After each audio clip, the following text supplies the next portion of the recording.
faut qu'on parle du message que Stéphane vient de m'envoyer. Il est positif parce qu'il parle des facteurs limitants et de comment faire pour les dépasser, pour continuer de progresser à long terme, un sujet qui m'intéresse vraiment et dont je vais reparler dans une vidéo dédiée. Mais il finit par un constat assez négatif et que je vois souvent, courir serait plus simple, plus naturel pour certains coureurs que pour d'autres. Et oui, évidemment, il y a une part de génétique dans la performance, je suis pas là pour vous dire le contraire. Mais au final, la croyance que l'on a une mauvaise génétique est un frein bien plus grand que la génétique en elle-même. Et je suis clairement passé par là il y a quelques années, je disais même que j'étais limité physiquement et que pour moi, passer sous les 35 minutes au 10 km, ce serait impossible.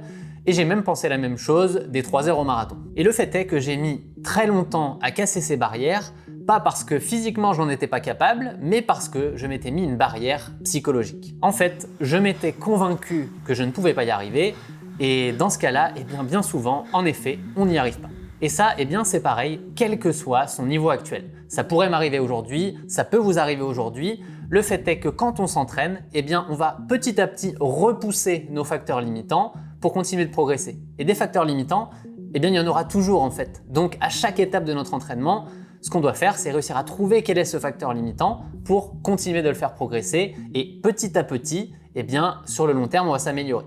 Et quand on est expérimenté, évidemment, ça devient de plus en plus compliqué d'aller chercher les limites, mais c'est possible, il faut juste vraiment aller travailler les petits détails. En bref, si vous y croyez vraiment et que vous avez une bonne méthode d'entraînement, vous allez prendre confiance en vous et vous rendre compte que vous progressez mois après mois, année après année. C'est le moment de passer à une petite anecdote personnelle de quand j'ai débuté l'athlétisme. J'avais 16 ans à l'époque, donc ça fait bien longtemps maintenant. Si je vous reparle de ma première compétition, je peux vous dire que j'ai fini dernier et j'étais à 100 mètres de l'avant-dernier et on était sur un 800 mètres. Ça fait beaucoup et ça a duré pendant quelques temps. Je crois que pendant toutes les premières années, j'étais le dernier de mon groupe et en compétition, j'étais toujours dans la deuxième partie des classements, que ça soit au niveau départemental ou régional, ça changeait pas grand-chose, mais j'avais l'envie de progresser et petit à petit, les choses se sont mises en place. Tout ça pour dire que je cours depuis 18 ans maintenant et 18 ans de petits progrès mis bout à bout, ça commence à faire des résultats assez sympathiques. Sans remonter jusqu'à ma période d'athlétisme, je vous ai fait un petit graphique pour vous montrer ma progression des dernières années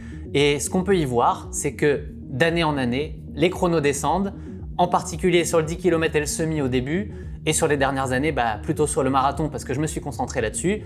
Si on prend l'exemple du marathon, mon premier en 2016, je l'ai couru en 3h08 et là à Boston, ça a donné 2h41 et des brouettes. Donc, c'est quand même une belle progression et je vous garantis que vous pouvez y arriver aussi parce que quand j'ai démarré mon premier marathon, j'étais pas non entraîné. J'avais déjà 10 ans de course à pied derrière moi et pourtant, j'ai réussi petit à petit à continuer de grimper les étapes. Ce qu'il faut retenir de tout ça, c'est que plus on part de loin, plus ça prend du temps, il n'y a pas de raccourci. Mais si vous y croyez vraiment, vous pouvez atteindre des résultats dont vous serez fiers et qui vous semblent totalement inaccessibles aujourd'hui. Je vous le promets, je l'ai vécu. J'espère qu'après cette vidéo, vous aurez compris que croire en vous, c'est hyper important. Moi, en tout cas, je crois en vous. Et si vous avez besoin d'une méthode d'entraînement pour progresser et vous aider à ça, n'oubliez pas le campus.